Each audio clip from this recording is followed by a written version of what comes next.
अस्सलाम वालेकुम नाज़रीन, मैं हूं मंसूर अली खान और आप देख रहे हैं मेरे सवाल। नाज़रीन, मैदान खेल का हो या सियासत का, मेरे कप्तान का एक अलग ही अंदाज है। वो शुरू से ही हर मैदान में अनोखे लाडले रहे हैं। कोई चीज़ ख्वाह कितनी ही अहम और संजीदा क्यों ना हो, मेरे कप्तान के लिए बस खेलने की चीज़ होती है। जमहूरी रवायात हो या मुल्की मईशत, खारजा पॉलिसी हो या मुल्की सलामती के खतूत हों, मेरे कप्तान के लिए ये सब सिर्फ खेलने की चीज़ें हैं। जब वो क्रिकेट के कप्तान थे तब भी उन्हें सियासी हुक्मरानों की छत्रछाया मुयस्सर रही और क्रिकेट बोर्ड इस अनोखे लाडले के आगे बेबस रहा। फिर जब मेरे कप्तान की एंट्री खेल के मैदान से सियासत के ऐवान में हुई तो भी उनके शौक वही पुराने रहे। मेरे कप्तान की सियासी परवरिश को उठाकर देखें तो तारीख बताती है कि जो कुछ उन्होंने खेलने के लिए मांगा, जल्द या बदीर उनको दे दिया गया। अभी मेरे कप्तान का सियासी बचपन ही था कि उन्होंने परवेज मुशर्रफ से खेलने के लिए कौमी असेंबली में 100 सीटें मांगी। यह वो वक्त था जब मेरे कप्तान पूरे मुल्क से 100 काबिल जिक्र उम्मीदवारों का इंतजाम करने के काबिल भी न थे। इसी वजह से परवेज मुशर्रफ ने कह दिया कि आप अभी इतनी नशिस्तों के साथ नहीं खेल सकते, फिलहाल एक आध सीट लेकर खेलें। परवेज मुशर्रफ की बात मेरे कप्तान की समझ में आई या नहीं, लेकिन वो खेलते रहे। इस एक सीट के बलबूते पर उन्होंने परवेज मुशर्रफ से ही खेलना शुरू कर दिया। अक्टूबर 2011 को मीनार पाकिस्तान जलसे से मेरे कप्तान की नई इनिंग्स का आगाज हुआ। अब कप्तान ने खुलकर खेलना शुरू किया और नित नई फरमाइशें सामने आने लगी। उन्होंने अपनी टीम में खेलने के लिए इलेक्टेबल्स मांगे जो 2013 के इलेक्शन से पहले ही उन्हें दे दिए गए। इलेक्टेबल्स मिल जाने के बावजूद खेल का नतीजा मेरे कप्तान की मर्जी का ना आया तो उन्होंने धरना देने का शौक चढ़ाया। इस खेल के असरात मुल्की मईशत के लिए जितने भी बुरे सही, लेकिन मेरे कप्तान को उनकी मर्जी का खेल रचाने के लिए खुला मैदान मिला। यहां भी मर्जी की कामयाबी ना मिली तो फिर मेरे अनोखे लाडले कप्तान को मुखालिफ खिलाड़ियों के बगैर खेलने का शौक चढ़ाया। यूं मियां नवाज शरीफ को नाअहल कर दिया गया और मेरे कप्तान खेल ही खेल में मुल्क के वजीर आजम बन गए। वजारत उस्मा तो मिल गई, लेकिन अंदर का खिलाड़ी उतना ही मुंह जोर रहा। वजीर आजम हाउस में मेरे कप्तान पहले दिन से आखिरी दिन तक अपनी मनमर्जी के खेल ही खेलते रहे। किसी खेल में उनके हाथ 5 कैरेट हीरे की अंगूठी आई तो किसी में 458 कनाल जमीन हाथ लगी। सरकारी हेलीकॉप्टर से खेलना उनके लिए अभी तक मामूल की बात है, क्योंकि इन हेलीकॉप्टर्स पर उठने वाले अरबों के अखराजात को 55 रुपए फी किलोमीटर बना देने वाले फनकारों का ताउन अभी तक हासिल है। नाज़रीन, मेरे कप्तान और उनके हमनवा फनकार इस महारत से बयानिया बनाते हैं कि उसकी दाद ना देना कंजूसी होगी, लेकिन किस्मत का भी तो अपना खेल होता है। कोई ना कोई ऑडियो ऐसी लीक होती है कि बना बनाया बयानिया धड़ाम से नीचे जा गिरता है। मेरे कप्तान ने अपनी दयानतदारी का जो अजीम शान मुजस्मा बनाया था वो 5 कैरेट हीरे की अंगूठी के कदमों में ढेर हो गया। सुनिए। तो मैंने आपके फोन आया कि बीबी है, कह रही है बोली तुम किसको अंगूठी दे रही थी, तूने अव्वल को तुमने दी क्या है? मैंने कह दी है। तू पूछा नहीं थी पहले कितने कैरेट हो गए? मैं क्या, मैं तेरे को पूछा, मैं कहा 3, तुम कितना पहनते हो? मैंने कहा 3 के, तुमने कहा 3 ठीक है। कहती है नहीं 500 कम से कम मंगवा के दो उसको। नाज़रीन, सुनिए आपने ये मामूली सी फरमाइश जिनसे ये फरमाइश हुई, उन्होंने सिर्फ 458 कनाल जमीन की भी फरमाइश की गई। मेरे कप्तान की फरमाइशें तो होती ही पूरी होने के लिए हैं। फरमाइश तो पूरी हो गई, अलबत्ता उसकी ऑडियो मेरे कप्तान का पोल भी खोल गई। ऐसी ही एक और ऑडियो भी है जो मेरे कप्तान के वजीर खजाना शौकत तरीन की पंजाब और खैबर पख्तूनख्वा के वज़ीर खजाना के साथ गुफ्तगू पर मबनी है। इस ऑडियो में मेरे कप्तान के तीनों खिलाड़ियों ने IMF के साथ होने वाले मुआहदे को नाकाम बनाने की साजिश की। सुनिएगा जरा। जो IMF को ये 750 बिलियन का जो कमिटमेंट दी है, आप सबने साइन करके दिए हैं। तो आपने अभी कह देना है कि जनाबे वाला जो हमने कमिटमेंट दी थी वो फ्लड से पहले थी, अब फ्लड पे हमें बहुत पैसे खर्च करना पड़ेंगे, तो इसलिए हम आपको ये बता रहे हैं अभी से कि we will not be able to honour our commitment. इससे हमारी स्टेट को तो नुकसान नहीं होगा सर? मैं would Pakistan as a state suffer because of this? Frankly speaking, isn't the state suffering because of the way they are treating your chairman and everybody else? नाज़रीन, 3.5 बरस खेल तमाशों में गुजारने वाले मेरे कप्तान को जब तहरीक-ए-एतमाद की कामयाबी यकीनी नजर आने लग गई तो उन्होंने थोड़ा खतरनाक खेल खेलने का फैसला किया। साइफर को अमरीकी साजिश करार देकर मुल्की खारजा पॉलिसी के साथ जो जुल्म किया सो किया, सियासी मुखालिफ को गद्दारी से लिंक करना शुरू कर दिया। बयानिए का जो खेल मेरे कप्तान ने इस मुल्क के अवाम के साथ खेला, उस पर मेरे कप्तान की महारत को दाद देनी चाहिए।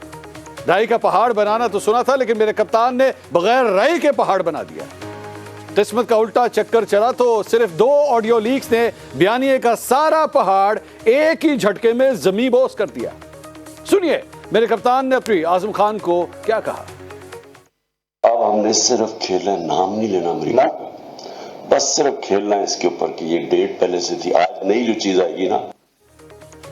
नाज़रीन, अभी मेरे कप्तान के इस खेल की गूंज मीडिया और सोशल मीडिया पर मद्धम ना पड़ी थी कि एक नई वीडियो लीक हो गई। इस नई ऑडियो लीक ने खेल को मजीद खतरनाक बना दिया, जिसमें मेरे कप्तान अपने प्रिंसिपल सेक्रेटरी और वजीर खारजा के साथ मीटिंग करके उनसे अपनी मर्जी के मीटिंग मिनट्स बनवाने लगे थे। यानी बात कुछ और थी, लेकिन मेरे कप्तान इसे खेल ही खेल में नया रंग देने लगे थे। सुनिए इस ऑडियो में। शाहजी, हमने कल मीटिंग करनी, आपने, हम तीनों ने और वो फॉरेन सेक्रेटरी, उसमें हमने सिर्फ कहना है कि वो जो लेटर है ना उसकी चुप करके मिनट्स ये अपने पास। लेटर नहीं है, मीटिंग की ट्रांसक्रिप्ट। वही है ना, मीटिंग की ट्रांसक्रिप्ट है, वो लेटर एक ही चीज है। लोगों को ट्रांसक्रिप्ट तो नहीं समझ आनी थी ना। लोगों को ट्रांसक्रिप्ट नहीं समझ आनी। नाज़रीन, एक तरफ मेरे कप्तान सिर्फ खेल रहे हैं, उनके इस खेल के बायस मुल्क सियासी इस्तेहकाम, मजबूत मईशत और कामयाब खारजा पॉलिसी तीनों को तरस रहा है, जबकि मेरे कप्तान ये मानने के लिए तैयार ही नहीं कि उन्होंने कुछ किया भी है। अब इसके ऊपर तो मैंने खेला ही नहीं अभी, अब ये एक्सपोज करेंगे तो खेलेंगे इसके ऊपर। नाज़रीन, आपने सुना कि अभी मेरे कप्तान इस पर मजीद खेलने को तैयार बैठे हैं। हालांकि हकीकत यह है कि मेरे कप्तान अंपायर की मदद के बगैर एक मैच भी नहीं जीत सके। जब से अंपायर न्यूट्रल हुए हैं, मेरे कप्तान को कभी मात हो रही है तो कभी शहमात। कप्तान की पसपाई और ऑडियो लीक्स के इस मंजरनामे में अवाम एक ही बुनियादी सवाल पूछते हैं। मुल्क की सलामती, मईशत, खारजा पॉलिसी, इस्टेब्लिशमेंट, अदलिया, इलेक्शन कमीशन, पार्लियामेंट और कौम के जज्बात, मेरे कप्तान इन सब से खेलना आखिर आप कब बंद करेंगे? इस सवाल का जवाब कोशिश करते हैं एक छोटे से ब्रेक के बाद। हमारे साथ रहिएगा।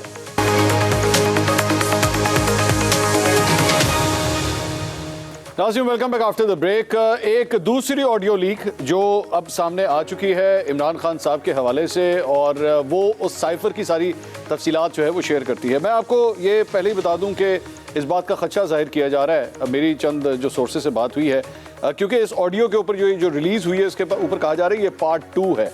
क्या ये पार्ट 2 यहीं पे ख़त्म हो जाएगा? कुछ शक का इजहार किया जा रहा है कि शायद इसके कुछ और पार्ट्स भी हो सकते हैं। अब मुझे नहीं पता कि वो आते हैं या नहीं आते हैं, या हैं या नहीं है, लेकिन इस शक का इजहार किया जा रहा है। ये सिर्फ मैं आपके साथ शेयर कर रहा हूँ। इस सारे चीज़ के ऊपर आज हमने अपने पैनल के अंदर दावत दी है। मुस्लिम लीग नून से अज़मा बुखारी साहब हमारे साथ मौजूद हैं, पाकिस्तान पीपल्स पार्टी से नाज बलोच साहब हमारे साथ हैं, तजिया का रज़ा रूमी साहब हमारे साथ मौजूद हैं, और हमें ज्वाइन करेंगे ओरिया मकबूल जान साहब भी इस सारे मामले में गुफ्तगू करने के लिए। अज़मा साहब, मैं सबसे पहले आपके पास आना चाहूँगा। पाकिस्तान तहरीक इंसाफ, अब मेरी तो बड़ी ख्वाहिश है कि वो काश आज हमारे पास यहाँ बैठे होते, लेकिन वो हम में नहीं है। चलें, कोई मसला नहीं, खैर है, नहीं है, लेकिन उनका पॉइंट ऑफ व्यू मेरी फिर भी कोशिश है कि मैं आपके सामने रख दूँ। एक नुक्ता जो वो उठा रहे हैं इस ऑडियो के बाद, ये जो 2 पार्ट्स आए हैं, उन्होंने कहा कि जी हम इस मामले में सच्चे साबित हो गए कि साइफर एक हकीकत है। बल्कि ट्विटर के ऊपर अगर आप देख रही हो, वो इस वक्त ट्रेंड भी चला रहे हैं इस चीज़ का कि साइफर एक हकीकत है। तो इसको तो मानेंगी आप कि साइफर एक हकीकत है? अब आप एक्सेप्ट करेंगी इस चीज़ को? बहुत शुक्रिया मंसूर, अच्छा ही किया कि वो हम में नहीं है, क्योंकि वो जहाँ भी होंगे वहाँ पे सिर्फ फितना फसाद होगा और आईने पाकिस्तान की बेहुरमती होगी, और पाकिस्तान की आवाम को तो पहले ही जाहिल समझते हैं, तो मेरा ख्याल है उनके हम में ना होने में कुछ ज़्यादा मज़ाइके की बात नहीं है। दूसरी बात, जो आपके सवाल की जहाँ तक बात है, ये कब कहा गया कि साइफर हकीकत नहीं है? साइफर के जब वो शुरू में इमरान खान साहब ने एक तमाशा शुरू किया था, वो लेटर निकाल के, जिस वक्त की ये ऑडियो है, उस वक्त कुछ शक व शुबात कुछ दिनों के लिए मौजूद थे कि शायद साइफर जो है उसमें हकीकत ना हो, लेकिन वो बात बहुत जल्द क्लियर हो गई थी कि बिल्कुल साइफर है और वो साइफर आया था। लेकिन उस साइफर के साथ फिर किया क्या गया, दैट मैटर्स। अब ये साइफर हकीकत है, चले मान लेते हैं, हम नहीं मान रहे थे, ये लोग मान रहे थे कि साइफर हकीकत है, इन्होंने मान लिया ना, अब आगे ये हकीकत भी माने कि आपने एक सरकारी डॉक्यूमेंट के अंदर आपने फजिंग किया है, आपने उसको उसके अंदर रद्दबदल किया है, अपनी मर्जी का ट्विस्ट देने की कोशिश की है, और उस साइफर को अपनी जो है वो मैं घटिया लफ्ज़ नहीं कहना चाहती, अपनी छोटी सियासत और मकासद के लिए उस सरकारी डॉक्यूमेंट को इस्तेमाल किया है। लेकिन इसमें कहानी में ट्विस्ट है, और कहानी में ट्विस्ट ये है कि साइफर जो है उसका जो है वो आने का इंदराज वज़ीर आज़म हाउस में मौजूद है, लेकिन वो साइफर कहीं मौजूद नहीं है, वो साइफर जो है वो गुम हो गया है, और ये आज जो वफाकी कैबिनेट को बताया गया है। अब वो गुम हो गया है तो वो कोई पिंकी पीडी साहिबे का 5 कैरेट का हीरा थोड़ी था जो इमरान खान साहब घर ले गए हैं, या वो घर ले जा सकते हैं, और इन तमाम चीज़ों पे आज कंसर्न का इजहार भी किया गया है कैबिनेट के अंदर। इसको थोड़ा एक्सप्लेन कीजिएगा, इसको थोड़ा एक्सप्लेन कीजिएगा। साइफर वजीर आज़म हाउस के अंदर आया है और उसके बाद गुम गया। हाँ जी जी, यही बताया गया है आज वफाकी काबीना को भी कि साइफर के आने की जो है 8 तारीख की शायद अंदराज मौजूद है, और लेकिन पूरा रिकॉर्ड जो इस वक्त वज़ीर आज़म हाउस के अंदर मौजूद है उसमें साइफर कहीं मौजूद नहीं है। ये अपने तौर पर एक नई चीज़ है कि इमरान खान साहब जो हैं वो उन्होंने वो जानबूझ के गुम कर दिया है या अपने पास रखा हुआ है, ये भी एक नया अनोखा वाक़या है। और ये भी खेल खेल में इमरान खान साहब जो है वो खेलने के लिए उनको कोई जो है उनको लगा कि इसका मैं जहाज़ बना के उड़ाऊंगा या बच्चे खेला करेंगे उस साइफर वाले कागज़ के साथ, तो ये भी हुआ है इस मुल्क के अंदर। ये तो सब हो गया एक अलग बात। देखिए मेरी गुजारिश ये है मंसूर साहब, मेरी सियासी मुखालफत इमरान खान साहब तो होती होगी, वो रहेगी, लेकिन सवाल यहाँ पाकिस्तान का है।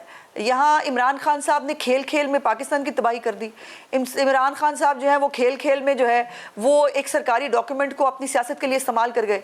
इमरान साहब खेल खेल में जो है वो अपने एक डॉक्यूमेंट के अंदर जो है वो अपनी मर्जी की एडिंग जो है वो कर गए और अपनी मर्जी के उसमें मिनट्स बना गए, और इमरान साहब खेल खेल में ही कौमी असम्बली भी तोड़ गए थे। अब ये साइफर को अकेला नहीं देखा जाना चाहिए मंसूर साहब, साइफर अटैच्ड है कौमी असम्बली की तहलील के उस वाक़े के साथ जिसके ऊपर already supreme court of Pakistan के 5 रुकनी बेंच का लार्जर बेंच का फैसला आ चुका है, जिसके अंदर वो साइफर के बारे में भी बात कर चुके हैं, और उसके बाद वो उसको जो है वो कह चुके हैं, साइफर के बारे में भी कहा कि ये पता नहीं हकीकत है ये क्या है, और साथ साथ उन्होंने ये कहा कि कौमी असम्बली को तहलील करना इस साइफर की बुनियाद पर वो आइन को एब्रोगेट करने के मुतरादिफ है।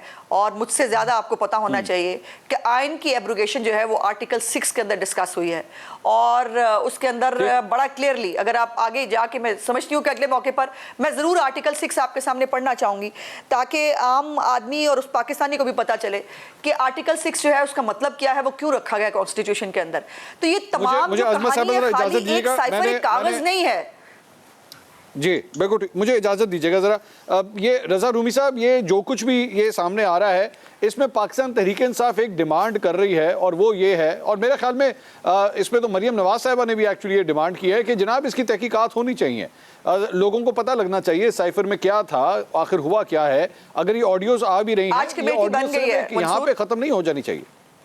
जी आई एम सॉरी, क्या कह रही हैं इसमें साहिबा? साइफर के बारे में, इसके बारे में कमेटी बन गई है आज। हाँ रज़ा रूमी साहब, क्या चलें, अगर ये कमेटी बन गई, उस कमेटी के रुकन कौन होंगे, क्या इसमें सारी पार्टीज को एतमाद में नहीं लेना चाहिए ताकि दूध का दूध और पानी का पानी हो? लेट्स सी सच कौन बोल रहा है, झूठ कौन बोल रहा है। जी सारी पार्टीज तो भी इसमें शामिल हो सकती हैं, लेकिन मेरे ख्याल से अब तो वक्त आ गया कि इमरान खान साहब, उनके प्रिंसिपल सेक्रेटरी और दीगर जो उसमें लोग हैं उनके बयानात बाकायदा रिकॉर्ड किए जाएं। जो खान साहब का मुतालबा है ना जुडिशल कमीशन का, वो पूरा कर ही देना चाहिए, क्योंकि ये बयानात इन ऑडियो लीक्स की जो रोशनी में रिकॉर्ड हो और मामला सामने आए, क्योंकि ये इतना लाइट मैटर नहीं है। अगरचे कि इसको सियासी तौर पर सारी पार्टियां जो है अपने अपने हक में इस्तेमाल कर रही हैं और मीडिया के ऊपर तकरीबन हर टॉक शो के ऊपर ये ज़ेरे बहस है, मगर ये बड़ा संजीदा नौयत का मामला है, क्योंकि ये रियासती मफादात का मामला है। क्या रियासत के और पाकिस्तान के मफादात को कोई भी लीडर, कोई भी सियासी पार्टी इस तरह से मजरू कर सकती है? पहला सवाल तो ये है, क्या इतना अहम रिलेशनशिप जो पाकिस्तान का है माशी तौर पर और मिलिट्री मिलिट्री के हवाले से और सिक्योरिटी के हवाले से उसकी इस तरह से धज्जियां उड़ाई जा सकती हैं, ये मैं समझता हूँ एक बड़ी संगीन बात है। और मैं ये चाहूँगा कि ये जो तहकीकात हो रही हैं, इनकी बाकायदा कोई मंतकी अंजाम में निकले। ये सिर्फ कमेटियों वाला जो वो डंग टपाओ काम होता है वो ना हो, बल्कि इससे बाकायदा कोई लॉजिकल इसका कंक्लूजन निकले, क्योंकि ये बहुत हो गया। देखिए, सियासी मैदान में सियासतदान जो है वो गलत बयानी भी करते हैं, अपना सच झूठ भी डाल देते हैं, लेकिन जब स्टेट के इंटरेस्ट जो होते हैं उनको डैमेज करने की बात होती है तो वो मामला कहीं ज्यादा सीरियस हो जाता है। और इस वक्त ये मामला बहुत सीरियस है, क्योंकि इस तरह से इन मफादात को डैमेज करना आपने अपने इब्तदाइये में भी दिखाया, IMF की डील के हवाले से, अब ये अमेरिका के साथ जो रिलेशनशिप है इसके हवाले से, और लोगों को लेकिन रजा साहब मैं इसी पॉइंट को जरा मैं आगे कैरी करना चाहूंगा। आपकी बात बिल्कुल दुरुस्त है और मैं खुद ये समझता हूं कि इसकी प्रॉपर तहकीकात होनी चाहिए, लेकिन नाज बलोच साहिबा, एतराज़ ये है, और आप दोनों खवातीन दो मुख्तलिफ सियासी जमातों से हैं, हुक्मरान जमात से आप दोनों का ताल्लुक है, लेकिन हुक्मरान पार्टियों से आपका ताल्लुक है, लेकिन मेरा पॉइंट ये है कि इससे पहले चाहे 126 दिन का धरना हो इमरान खान साहब का, उन्होंने 126 दिन का धरना दिया, इस्लामाबाद को बंद करके रखा, उसके बाद जुडिशल कमीशन का फैसला सामने आता है, पता लगता है कोई मुनज़्ज़म धांधली नहीं थी, लेकिन कोई उनसे सवाल नहीं करता, ना आप लोग जाके कोई तहकीकात करते हैं कि भाई ये जो आपने 126 दिन सब कुछ किया था, जो बंद करके रख दिया था, इसका कौन जवाब देगा? मुल्क को जब नुकसान हुआ उसका कौन जवाब देगा? उसके बाद जो मुख्तलिफ और उनकी ऑडियोज आती हैं और ये जो कुछ भी लोगों के साथ मतलब बेवकूफ़ों वाला ये जो खेल खेला जाता है, आप लोग लग इस तरह रहा है कि इसको पॉइंट स्कोरिंग के लिए तो इस्तेमाल करते हैं, लेकिन मंतकी अंजाम तक पहुंचाने का आप लोगों का भी कोई इरादा नहीं लगता। बिस्मिल्लाहिर्रहमानिर्रहीम। मंसूर, देखें, इस वक्त तो फेडरल जो गवर्नमेंट है उसने एक कमेटी भी तश्कील दे दी है इस साइफ़र को लेके, लेकिन हैरत की बात यह है कि ये शायद तोशा खाना के घड़ी की तरह समझ बैठे कि पहले तो हम लोगों को जो है साइफ़र चिल्लाते रहेंगे और उसके बाद जिस तरह तोशा खाना की घड़ी बेच दी थी, साइफ़र को भी ऐसे ही हम गुम कर देंगे और पता भी नहीं चलेगा। देखिए मंसूर, मामला यह है कि जो मनगढ़ंत कहानी इन्होंने रची और इसके ऊपर पूरी कौम को झूठ बोला, धोखा दिया, फरेब किया, ये एक बहुत बड़ा, मैं समझती हूँ, पूरे स्टेट के साथ इन्होंने धोखा किया। और आप जब प्राइम मिनिस्टर होते हैं तो आप अंडर ओथ होते हैं। ये जो बातें सुनाई दे रही हैं जिसमें असद उमर साहब पीछे से कह रहे हैं जनाब ये तो ट्रांसक्रिप्ट है, इसको लेटर कह के आप चाह रहे हैं कि, तो आप बातें सुने सिर्फ, ये जो हौलनाक इंकिशाफात हो रहे हैं, यानी कि जान के एक चीज़ को क्रिएट किया जा रहा है, ड्रामाटाइज किया जा रहा है और कहा जा रहा है उसको सेक्रेटरी को कह देना, फिलहाल सेक्रेटरी को, कि वो चुपके से इसको तब्दील कर दे, इसकी मिनट्स ऑफ मीटिंग को चेंज कर दे। मतलब इंतहा होती है थोड़ी सी। आप जब प्राइम मिनिस्टर होते हैं तो आप अंडर ओथ होते हैं कि आपके लिए सबसे प्रायोरिटी आपका मुल्क होता है। किसी भी वजीर आजम के लिए, किसी भी शख्स के लिए, हर पाकिस्तानी के लिए आपकी मुल्क की सोवरेनिटी जो है वो इंपॉर्टेंट होती है। किस तरह आप वजीर आजम के दफ्तर में, ऑफिस में बैठे हुए आप इतनी बड़ी कहानी फैब्रिकेट कर रहे हैं और उसके बाद you think you get away with it. Break का कहा जा रहा है, लेकिन आप कंप्लीट कीजिएगा, आप अपनी बात, मैं आपके पास ही वापस आऊंगा, आप प्लीज अपनी बात कंप्लीट कीजिए। I am sorry to cut you off. नाज़रीन, एक ब्रेक लेते हैं, ब्रेक के बाद डिस्कशन को मजीद आगे बढ़ाएंगे। प्लीज स्टे विद अस।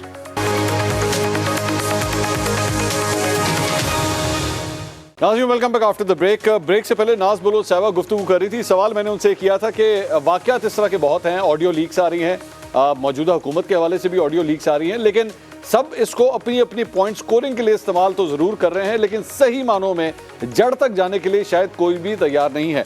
नाज बलोच साहिबा इसका जवाब दे रही थी, मुझे ब्रेक के ऊपर जाना पड़ा। नाज बलोच साहिबा, प्लीज अपनी बात कंटिन्यू कीजिए। जी मंसूर, आपकी बात बहुत अहम है और ये बात दुरुस्त है कि अगर इस किस्म के खौफनाक मामलात के ऊपर भी अगर खामोशी रहेगी, जो कि नहीं है, इस वक्त एक्शन का टाइम है। ये आज हमने अगर प्रेसिडेंट खुदा न खास्ता सेट कर दिया तो ये आने वाले वक्त के लिए खौफनाक मामला बन जाएगा।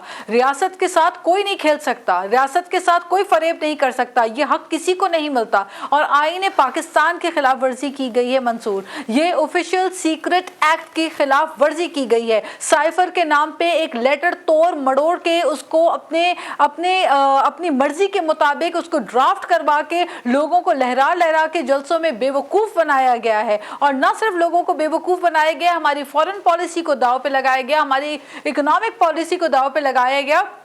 और ये तमाम चीज़ें मैं समझती हूँ कि जो अपने इनके जो सपोर्टर पीटीआई के हैं, ये उनके लिए लम्हा फ़िक्रिया है। उनको सोचना चाहिए कि जो इनकी बातों में आके वो लोगों को रस्तों में सड़कों पे पकड़ पकड़ के जिस तरह जत्ता बना के गालम गलोच दे रहे हैं, ये रवैया ख़त्म होना चाहिए। क्योंकि आज तो उनके सामने साबित हो गई ये बात कि साइफर के नाम पे एक झूठी कहानी बना के कौम को पेश किया गया और लोगों को झूठ बोला गया, लोगों को गुमराह किया गया। तो ये मैं समझती हूँ बहुत ही खौफनाक आग के साथ खेलने वाली मुझे इजाजत दीजिएगा। अज़मा बुखारी साहिबा, एक नुक्ता जो पाकिस्तान तहरीक इंसाफ की जानिब से उठाया जा रहा है और इमरान खान साहब ने बल्कि आज पेशावर के अंदर एक कॉलेज में भी उन्होंने खिताब किया, उन्होंने कहा कि ये जो सिलसिला शुरू हो गया है, इसहाक डार साहब की वापसी हो गई, मरियम नवाज़ को जो है वो उनको बरी कर दिया गया, नवाज शरीफ साहब की वापसी की अब बातें स्टार्ट हो गई हैं, यही वो एनआरओ है जिसका मैं बार बार जिक्र करता था कि देख लो ये होगा, ये अपने केसेस ख़त्म कराएंगे, ये सिलसिला शुरू हो चुका है।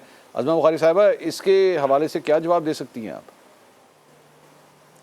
देखिए, पहले तो आज जो है वो ओए ज़ेबा से मैडम ज़ेबा तक का सफ़र आपने देखा, और ये जो डिवीज़न बेंच है जिसने मरीम नवाज़ साहिबा को जो है वो मेरिट के ऊपर उनकी सज़ा ख़त्म की है, उनकी अपील को मंजूर किया है, ये दोबारा एक तौहीन अदालत है।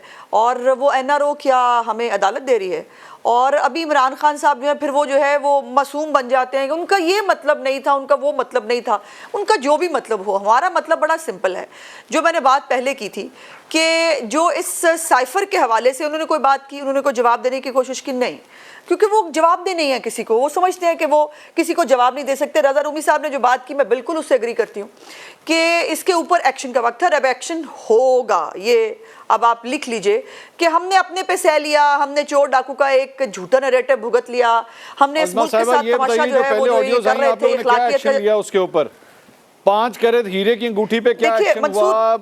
वो जो 458 कनाल जमीन है उस पे क्या एक्शन हुआ? कोई एक्शन हुआ उसके ऊपर?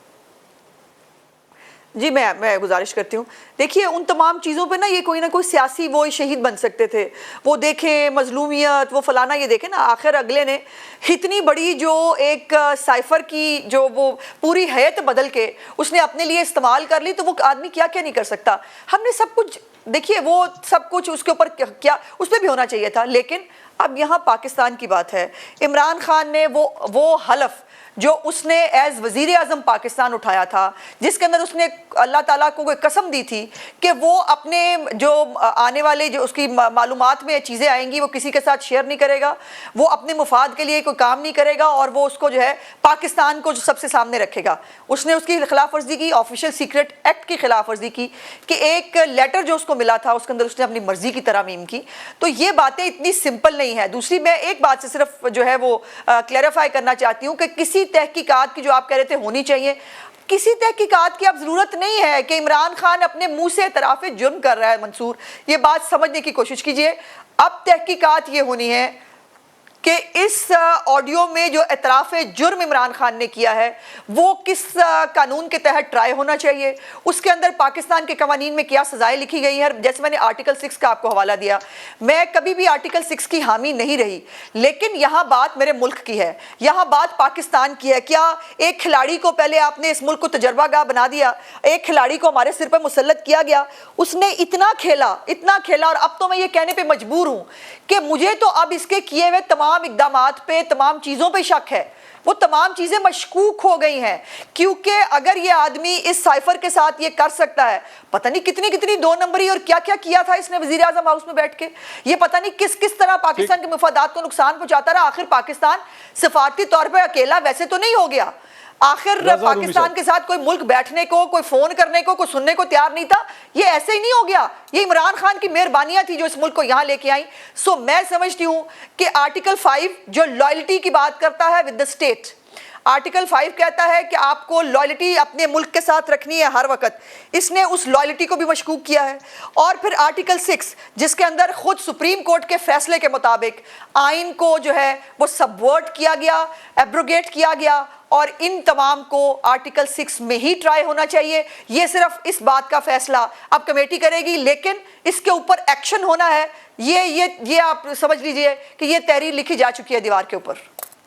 रजा रूमी साहब, ये जो गुफ्तगू अज़मा बुखारी साहबा कर रही हैं, एक ज़माने में, मुझे अच्छी तरह, आप जारी बात है पॉलिटिकल हिस्ट्री के आप भी बहुत बड़े माहिर हैं सर, ये इस किस्म की सारी गुफ्तगू एक ज़माने में परवेज़ मुशर्रफ साहब के हवाले से भी हुआ करती थी, हम नहीं छोड़ेंगे, होगा नहीं कुछ, जो जिसने आइन तोड़ा है हम उसको नहीं छोड़ सकते। लेकिन हम सब जानते हैं कि फिर उसके बाद क्या हुआ। यहाँ पे इमरान खान साहब के खिलाफ अगर ये मौजूदा हुकूमत कोई एक्शन लेने की कोशिश करती है तो अल्टीमेटली उन्होंने पॉलिटिकल विक्टिम का भी कार्ड उनके हाथ में आ जाएगा। वो कहेंगे देखें मुझे विक्टिमाइज किया जा रहा है और मेरे खिलाफ केसेस, और वो बन भी रहे हैं, वो कहते हैं कि देखें मेरे खिलाफ कितने केसेस बना दिए, कितनी FIR काट दी हैं। How will the government deal with this? इस सारे चीज को किस तरह हैंडल कर सकती है हुकूमत? देखिए, जाहिर बात है हुकूमत के लिए ये आसान काम तो नहीं है इसको डील करना, और ये इसमें काफी, जिसे कहते हैं कि ये पेचीदा मामला है। एक तो ये कौमी सलामती का मामला है, दूसरी ये बात है कि इसके आप ज्यादा अगर उसको ज्यादा पुश करते हैं तो ये भी एक एहतमाल होता है कि, क्योंकि देखिए ना, इमरान खान साहब ने जो इस तरह से कमाल महारत से ना सिर्फ ये वाला कार्ड खेला है, अमेरिका वाला मजहब कार्ड खेला है, उन्होंने करप्शन कार्ड खेला है, तसाब कार्ड खेला है, दुनिया का कोई टच ऐसा नहीं है जो उन्होंने 5 महीने में इस्तेमाल ना किया हो। तो अब मसला ये भी एक आड़े आ जाता है कि आप ज्यादा अगर, और उसकी जो मैं पहले बात कर रहा था उसके हवाले से उनकी मकबूलियत में इजाफा तो हुआ है, ये तो अब एक तयशुदा बात है। अब इसमें जो मसला ये आ जाता है कि क्या मजीद पुश करने से, क्या मजीद इसके ऊपर जो है कार्रवाई करने से फायदा जो है वो इमरान खान साहब को मजीद हो जाए, वो फिर विक्टिम कार्ड खेलें कि देखें जी ये जो NRO लेने वाले हैं ये मेरे साथ ऐसा कर रहे हैं। और ये एक बहुत बड़ा प्रॉब्लम बन चुका है मेरे ख्याल से इस वक्त, और यही वजह है कि अभी अज़मा साहबा कह रही थी कि वो कार्रवाई होगी और देखी जाएगी, लेकिन बात यह है कि हमने देखा है कि अभी तक तो कोई उसके आसार दूर दूर तक नहीं है। ना अदालतें इस मूड में हैं कि वो इमरान खान साहब की वो जो मुख्तलिफ स्कैंडल सामने आए हैं, चाहे वो ममनुआ फंडिंग है, तोशा खाना है, वगैरह वगैरह, ना तो वो तैयार हैं कुछ करने के लिए, और ना ही लगता है कि जो लेकिन रजा साहब इदारों के बारे में बाद में बताएंगे। सिर्फ 2 जुमले कहने का, जरा मुझे भी तो 2 जुमले कहने देना साहब, मुझे भी तो जरा 2 जुमले रजा साहब को कहने दें। मेरा पॉइंट ये है कि आपने इनके बारे में तो बात कर दी, मैं तो हुकूमत के बारे में पूछ रहा हूँ। हुकूमत तैयार है? मुझे तो मेरी इत्तलात के मुताबिक तो हुकूमत के अपने अंदर मुख्तलिफ कैंप से, जो जिसमें से एक कैंप कहता है छोड़ो मिट्टी पाओ आगे चलिए। नहीं, देखिए आम हालात में तो ऐसे ही होता है ना, नॉर्मल हालात में तो आप कहते हैं चले जी ठीक है अब आगे बढ़े, लेकिन बात ये यहाँ पे तो एक सिलसिला बन चुका है ना। मतलब ये इस वक्त देखिए पाकिस्तान में जिस तरह अमेरिका में ट्रंप ने एक पूरा जो जैसे कहते हैं मिस इन्फॉर्मेशन और डिस इन्फॉर्मेशन का जाल बुन रखा है। हमारे पड़ोस में हिंदुस्तान जो दुनिया की अब सबसे बड़ा मुल्क है आबादी के लिहाज से, वहां भी कुछ ऐसा ही मामलात है कि मईशत गिर रही है, अनएम्प्लॉयमेंट जारी है, अकलियतों का कत्लेआम हो रहा है, लेकिन मकबूलियत बामे अरूज पे है, क्योंकि इस तरीके से सोशल मीडिया को और पूरी वो जो बयानियां घड़ने का जो काम है उसमें वो महारत दिखाई जा रही है। ये तो बहुत बड़ा संगीन क्राइसिस है। ये मंसूर सिर्फ इस हुकूमत की बात नहीं है, मुख्तलिफ कैंप्स की बात नहीं है, ये दर हकीकत एक पाकिस्तान के लिए एक बहुत बड़ा संगीन चैलेंज है। और वो चैलेंज इसलिए ज़्यादा प्रॉब्लमेटिक है कि यहाँ पे हुकूमत के अंदर जो कैंप हों सो हों, लेकिन जो मुक़्तदर लोग हैं जो कि पाकिस्तान में पॉलिसियाँ बनाते हैं, जिनमें सिविलियन भी शामिल होते हैं और गैर सिविलियन भी शामिल होते हैं, इस वक्त उनमें भी कुछ मुझे लगता है कि एक कंसेंसस नहीं है। इस मामले पे। असल कंसेंसस तो वहां होता है ना, पीपल्स पार्टी और मुस्लिम लीग नून के डिफरेंसेस को क्या मंसूर आप हाईलाइट करेंगे, उससे क्या फर्क पड़ेगा? असल कंसेंसस तो होता है कि क्या रावलपिंडी और इस्लामाबाद जो है वो उसके दरमियान जो शारा है उसके ऊपर सब सिग्नल ग्रीन है या बीच में कुछ लाल या पीले हैं। तो इस वक्त वो चीज क्लियर नहीं हो रही। वो क्लियर हो जाए तो शायद इसके ऊपर कोई कौमी क्लैरिटी जरा नाज बलोच साहिबा से मांगते हैं, मेरे ख्याल में वो हमारी मदद कर सकती हैं इस मामले में। नाज बलोच साहिबा, एक जो मैं आ रहा हूं जी अजमा साहब आपके बाद। नाज बलोच साहिबा, एक जो बात कही जा रही है वो एक पॉलिटिकल थ्योरी जो इस वक्त गर्दिश कर रही है, इस पे रोशनी डालिएगा। वो ये है कि लेवल प्लेइंग फील्ड होनी चाहिए सबके लिए लेवल प्लेइंग फील्ड बनाइए, उसके बाद कोई इलेक्शंस वगैरह की बात करते हैं, चाहे उसमें नून लीग हो, पीपल्स पार्टी हो, पीटीआई हो। ये कहीं उसी फॉर्मूले के तहत तो ये सब कुछ नहीं हो रहा।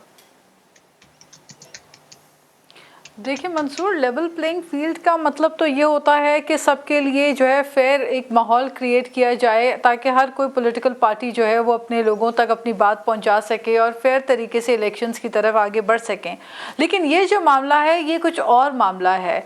ये मामला इतना खौफनाक है कि हमारा मुल्क इस चीज़ का मुतहम्मिल नहीं है कि एक तरफ तो आप देख रहे हैं कि पहले ही 1/3 पाकिस्तान जो है वो सैलाब की जद में है। हम क्लाइमेट चेंज के मोस्ट अफेक्टेड मुल्कों के अंदर हमारा शुमार हो रहा है और दूसरी तरफ हमारे पास ऐसे हौलनाक इंकिशाफात हो रहे हैं जहां ये साबित हो रहा है कि एक शख्स वजीर आज़म होते हुए पाकिस्तान के जो है वो अपने हलफ की वफादारी नहीं कर रहा था। एक शख्स जो है वो साजिश करने में मसरूफ था जब वो वजीर आज़म के ओहदे पे विराजमान था। और ये इतनी खौफनाक बात है कि इसका नुकसान न सिर्फ पाकिस्तान को खारजी तौर पे हुआ बल्कि हर फ्रंट पे, हर उमूर पे ये एक बहुत बड़ा नुकसान हमें उठाना पड़ा इसकी वजह से। यही वजह है कि पाकिस्तान को एक इंटरनेशनल आइसोलेशन में धकेल के इमरान खान साहब ने रखा हुआ था। आज आप देख रहे हैं कि कितना फ़र्क है। यही 5-6 महीनों के अंदर जो हमने अपने डिप्लोमेटिक टाइज इस मुश्किल सूरत हाल में, आप देख रहे हैं कि वज़ीर ख़ारिजा बिलावल भुट्टो साहब जिस तरीके से फ्रॉम पिलर टू पोस्ट हर जगह वो जा रहे हैं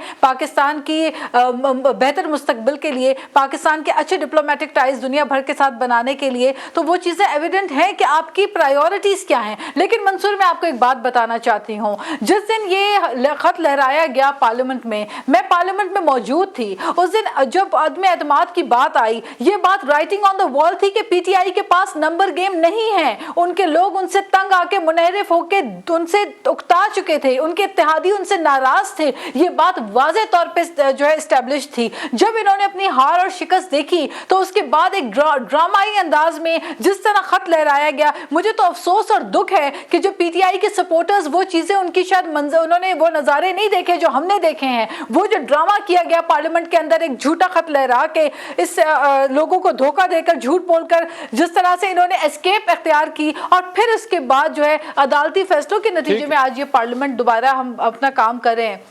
इससे ये साबित हुआ कि सिर्फ एक शख्स अपने इक्तदार की खातिर, अपने पॉलिटिकल गेन्स की खातिर, अपने सियासी मफादात की खातिर वो अगर मुल्क के साथ इतना बड़ा जो है वो मामला खौफनाक अंदाज में खेल सकते हैं, तो आप, मेरा ख्याल है इसके ऊपर हमारे पास कानून मौजूद है। इसमें आइन के दायरा कार में रहते हुए कानून बड़ी इंपॉर्टेंट बात की, कानून के हवाले से मेरे ख्याल में रजा रूमी साहब भी जो है वो कमेंट्री कर रहे थे। अज़मा बुखारी साहिबा इसी नुक्ते के ऊपर कुछ बात करना चाह रही थी।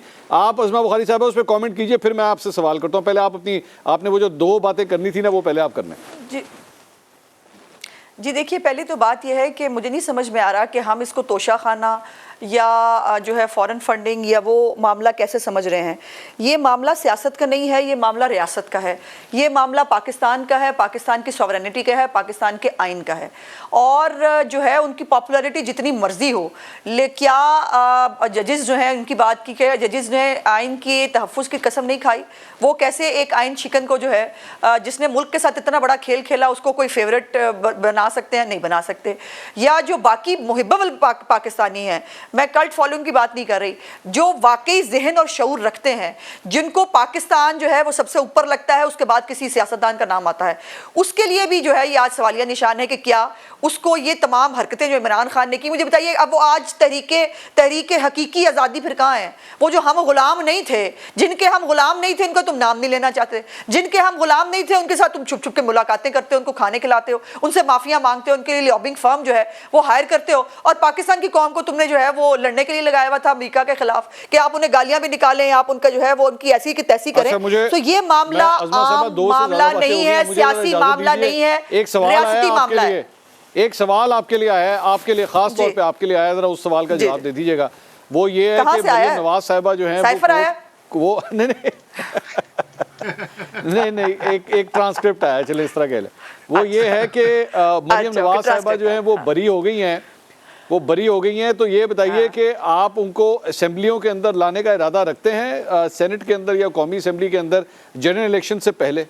व्हाई नॉट, क्यों नहीं। मेरी ख्वाहिश ये है कि वो मेरी सीट पे ही आ जाएं अगर आ सकती हैं तो, क्योंकि उनका हाउस में आना, किसी भी हाउस के अंदर, ये जाहिर है लेकिन इसका फैसला पार्टी ने करना है कि कौन सा हाउस होगा, क्या टाइम होगा, उनको कैसे। मेरी बात सुने, माइंड ना कीजिएगा, अपनी वाली कुर्सी मत दें, आपकी वाली कुर्सी के ऊपर जो रहमतें बड़ी देर के बाद होती हैं आपकी पार्टी में। कोई बात नहीं। मैं मरियम नवाज की ज़रूरत पॉलिटिक्स में उज़मा बुखारी से ज़्यादा है, और मरियम नवाज की वजह से हमें वोट पड़ते हैं, मियां नवाज शरीफ साहब की, शहबाज शरीफ साहब की वजह से हमें वोट पड़ते हैं। सो ये वो होना मैटर नहीं करता। मैंने एक बाय द वे बात की थी, लेकिन मरियम नवाज साहिबा को किस वक्त कहाँ पार्टी ने जो है वो भेजना है, उनकी जगह क्या होगी, वो क्या परफॉर्म करेंगी, ये पार्टी फैसला करेगी। लेकिन ये बात तय है कि इंशाअल्लाह ताला मुस्तकबिल करीब में मरियम नवाज साहिबा पार्लियामेंट के अंदर होंगी। और अभी इनिशियली वो लंदन जाने का इरादा रखती हैं अगर पासपोर्ट उनका वापस मिल जाता तो? जी मुझे इसके बारे में मालूम नहीं है। अच्छा, आपको इस बारे में। चलें, बहुत बहुत शुक्रिया उज़मा बुखारी साहबा आपका, नाज बलोच साहबा आपका भी, रज़ा रूमी साहब आपका भी। ना प्रोग्राम से अब तक के लिए इतना ही। कल इंशाअल्लाह आपसे दोबारा मुलाकात होगी। देखते हैं कल सियासत के मैदान में कोई और नया खेल ना अगर खेला गया इसी टॉपिक पे मज़ीद बात करेंगे कल दोबारा। अल्लाह हाफ़िज़।